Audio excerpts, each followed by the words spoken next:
BJP का UP में कमजोर प्रदर्शन, योगी की गलती या केंद्रीय नेतृत्व की नाकामी। नमस्कार, मैं दीप सिद्दीकी, आप सब देख रहे हैं सुगंधान स्टोरीज। गोरखपुर के बीचों बीच करीब 50 एकड़ में बने गोरखनाथ मंदिर में एक बड़ा चिकित्सालय, आयुर्वेदिक औषधि केंद्र, संस्कृत विद्यालय और कई आधुनिक छात्रावास हैं। मंदिर के करीब ही एक पुराना लाल गुलाबी रंग का 2 मंजिला मकान भी है, जिसके पहले फ्लोर पर मंदिर के महंत और सांसद अवैधनाथ एक कमरे में रहा करते थे। उनके ना रहने के बाद मंदिर के प्रमुख बने महंत योगी आदित्यनाथ, जो अपने गुरु के कमरे में शिफ्ट हो गए थे। पिछले हफ्ते 3 जून को उत्तर प्रदेश मुख्यमंत्री योगी आदित्यनाथ हमेशा की तरह सुबह उठकर तैयार होकर आवास के बगल में बने शक्तिपीठ मंदिर में पूजा करके वापस लौटे। फिर वो अपनी गौशाला गए और ये तय हुआ कि उसी दिन वो राजधानी लौटेंगे। लाल कक्ष से गुजरते समय एक पुराने कर्मचारी ने पूछा, महाराज जी, कल आम चुनाव के नतीजे आ रहे हैं और उसके अगले दिन आपका जन्मदिन भी है, आपके दर्शन उसके बाद होंगे। योगी आदित्यनाथ सिर्फ मुस्कुराते हुए आगे बढ़ गए। शायद उन्होंने सोचा भी नहीं होगा कि अगले कुछ दिन कितने चुनौतीपूर्ण होने वाले हैं। पलट गया पासा। 4 जून के नतीजों ने तो सबको चौंका दिया। लोकसभा में पूर्ण बहुमत पाने के लिए 272 सीटें जीतनी पड़ती हैं और भाजपा अपने बूते इस आंकड़े तक पहुंचने से 32 सीटें पीछे रह गई।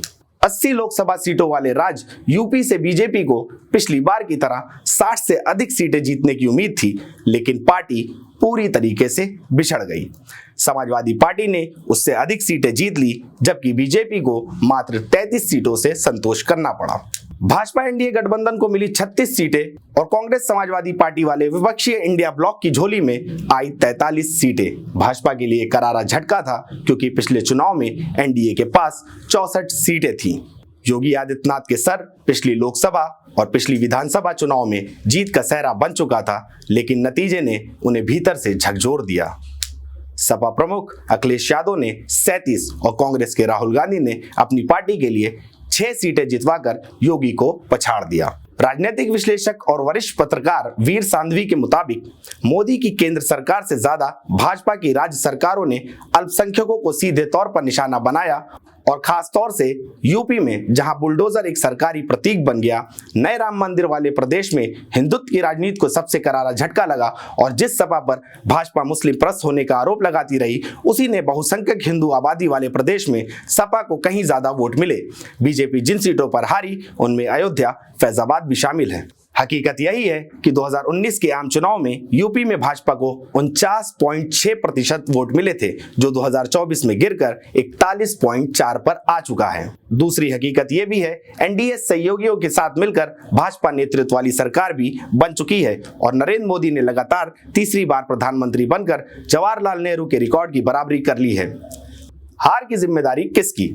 लखनऊ के हजरतगंज स्थित भाजपा पार्टी कार्यालय का मंजर 2014 से ही बदला हुआ है। ऊंची छतों, बड़े दरवाजों और कई जगह दीवार में सीलन वाली पुरानी इमारत ने कई बड़े मुकाम देखे हैं।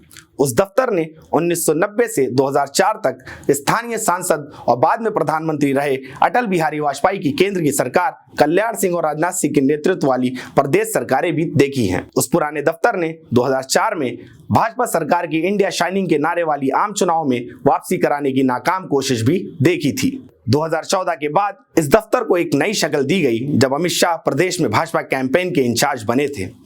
उस आम चुनाव के चंद महीने पहले इसी नई शक्ल वाले दफ्तर के पहले फ्लोर पर एक वॉर रूम भी बना था, जो एक बूथ की रिपोर्ट रखता था। चंद वर्षों से इस नए दफ्तर ने योगी आदित्यनाथ को एक नया मुख्यमंत्री बनते भी देखा, लेकिन अब करीब 1 दशक के बाद जैसे जैसे 4 जून 2024 की सुबह रुझान आते गए, इस दफ्तर ने सन्नाटे और नाकामी को फिर महसूस किया। गोरखपुर में राजनीति शास्त्र के प्रोफेसर महेंद्र कुमार सिंह को लगता है इस प्रदर्शन के पीछे एक बड़ा फैक्टर था राष्ट्रीय स्वयंसेवक संघ के कार्यकर्ताओं की कम भागीदारी और भाजपा के ग्रासरूट कार्यकर्ताओं का घटा हुआ मनोबल, क्योंकि ज्यादातर ने पीएम मोदी और अमित शाह के नेतृत्व में खुद को अलग थलग महसूस किया। इस नई शक्ल वाले दफ्तर में मुझे पिछले लोकसभा और विधानसभा चुनाव के रुझान आते ही एक नई चीजें देखने की लगी थी। समर्थक इसके गेट पर जीत का जश्न मनाने बुलडोजरों में बैठकर पहुंचते थे। इस चुनाव प्रचार में भी मुख्यमंत्री योगी आदित्यनाथ ने कई दफा अपने भाषणों में अपराधियों और गलती करने वालों पर बुलडोजर के इस्तेमाल की बात दोहराई थी। 23 मई 2024 को बिहार में एक चुनावी जनसभा को संबोधित करते हुए उन्होंने मंच से कहा, मैं आप सबका धन्यवाद दूंगा कि आपने मेरे आने से पहले यहां बुलडोजर मंगवा लिया। ये माफिया और आतंकवादियों का सबसे उचित इलाज है। इस स्पीच के एक हफ्ते पहले ही कांग्रेस अध्यक्ष मल्लिकार्जुन खड़गे ने चुनाव आयोग से प्रधानमंत्री नरेंद्र मोदी के उस बयान पर संज्ञान लेने की गुजारिश की थी जिसमें पीएम मोदी ने कहा था, विपक्षी कांग्रेस और समाजवादी पार्टी को योगी आदित्यनाथ से ट्यूशन लेने की जरूरत है कि बुलडोजर कहां चलाया जाना चाहिए। साफ है कि मतदाताओं ने न्यायिक प्रक्रिया पूरी होने से पहले ही किसी के घर या ठिकाने पर बुलडोजर के जरिए बल प्रयोग की नीति को नकार दिया है। इस चुनाव में भाजपा के लिए टिकट किसने बांटे? यूपी चुनाव को कई दफा कवर करने वाले वरिष्ठ पत्रकार निधि राजदान के मुताबिक अब की बार 400 पार और मोदी की गारंटी वाले माहौल में यूपी में आरएसएस कैडर ने अपने को अलग थलग महसूस किया। निधि कहती हैं, टिकट वितरण में स्थानीय लीडरशिप से ज्यादा केंद्रीय लीडरशिप का रोल दिखा, जो उल्टा साबित हुआ। इस तरह की भी अभिष्ट खबरें आती रही हैं कि आगे चलकर भाजपा योगी को बदल भी सकती है, जबकि खुद योगी और पीएम भाषणों में बुलडोजर की बात दोहराते रहे हैं। स्थानीय मीडिया में आम नैरेटिव यही चलाया जा रहा था कि कड़क मुख्यमंत्री योगी आदित्यनाथ के प्रशासन से ज्यादातर लोग खुश हैं, लेकिन हकीकत ये रही कि पड़ोसी राज्य मध्य प्रदेश, छत्तीसगढ़, दिल्ली, बिहार और झारखंड में बेहतरीन प्रदर्शन करने वाली भाजपा अपने गढ़ यूपी में सिमट गई। उत्तर प्रदेश का लंबा दौरा करके लौटने वाली वरिष्ठ पत्रकार सबा नकवी को लगता है किसी न किसी पर तो ब्लेम आना ही था। दबे स्वर में ही सही, लेकिन इस वक्त योगी आदित्यनाथ को यूपी में खराब प्रदर्शन के लिए जिम्मेदार बताया जा रहा है। पिछले 2 विधानसभा चुनाव में भाजपा के टिकट पर उत्तर प्रदेश में जीत हासिल कर चुके एक दलित नेता ने नाम न जाहिर करने की शर्त पर बीबीसी को बताया, यूपी की 80 सीटों में से कम 25 सीटों पर उम्मीदवार हमारे केंद्रीय नेतृत्व ने चुना, जबकि योगी किसी और को लड़ाना चाहते थे। अखिलेश यादव ने इस बार कैंडिडेट सिलेक्शन पर ज्यादा ध्यान दिया और टिकट बांटने में चाणक्य वाली भूमिका निभाई। अब मुख्यमंत्री योगी आदित्यनाथ और भाजपा के शीर्ष नेतृत्व में सीट बंटवारे को लेकर जो भी मतभेद रहे हों, इस बात को ध्यान में रखने की जरूरत है कि विपक्षी गठबंधन इंडिया ब्लॉक अपने करीबियों को भी मना करते हुए कुछ टिकट ऐसे दिए जो तुरुप का पत्ता साबित हुए। मिसाल के तौर पर सपा के अखिलेश यादव का सिर्फ 5 यादव कैंडिडेट को टिकट देना, भले ही वो सभी उनके परिवार के हों, या फिर सिर्फ 5-6 मुस्लिम उम्मीदवारों को टिकट देना, इस बात का साफ इशारा करता है कि अपनी गणित बैठाकर ही मैदान में उतरे थे। यानी इंडिया ब्लॉक ने ओबीसी दलित कार्ड को जितनी बेहतरीन तरीके से खेला, उसे भाजपा ने समझने में देर कर दी। उत्तर प्रदेश सरकार के एक वरिष्ठ प्रवक्ता ने नाम न जाहिर किए जाने की शर्त पर बताया, विपक्ष लोगों को यह बताने में लगा रहा कि अगर भाजपा सरकार में आई तो संविधान बदल दिया जाएगा, एक नए भारत का निर्माण होगा, आरक्षण खत्म कर दिया जाएगा। इसको पहले चरण के मतदान में ही पकड़ने की जरूरत थी, लेकिन हुआ उसके उलट। नुकसान भरपाई करने की कोशिश। 4 जून की शाम तक पता चल चुका था कि उत्तर प्रदेश में भाजपा पर लोगों ने कम भरोसा दिखाया है। राम मंदिर का निर्माण और हजारों करोड़ रुपए के साथ अयोध्या का नवीनीकरण और बुलडोजर से न्याय दिलवाने जैसे दावों ने बड़ी छाप नहीं छोड़ी है। मुख्यमंत्री योगी आदित्यनाथ के लिए भी ये पहेली अब आसान हो रही थी।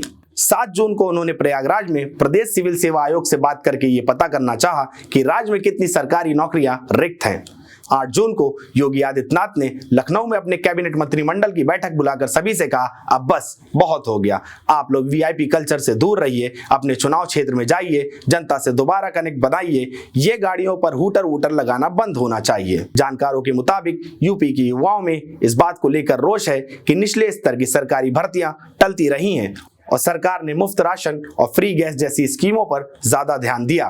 चुनावी नतीजों से यह साफ हो चुका है कि इंडिया ब्लॉक को जातीय समीकरण के आधार पर टिकट बांटने का फायदा मिला, साथ ही युवा वर्ग ने भी उन्हें ज्यादा वोट दिया। उत्तर प्रदेश में कई केंद्रीय मंत्रियों और योगी कैबिनेट के मंत्रियों को हार का सामना करना पड़ा, जिनमें स्मृति ईरानी, साध्वी निरंजन ज्योति, महेंद्र पांडे, अजय मिश्रा टेनी, संजीव बालियान, कौशल किशोर और बीपीएस वर्मा शामिल हैं।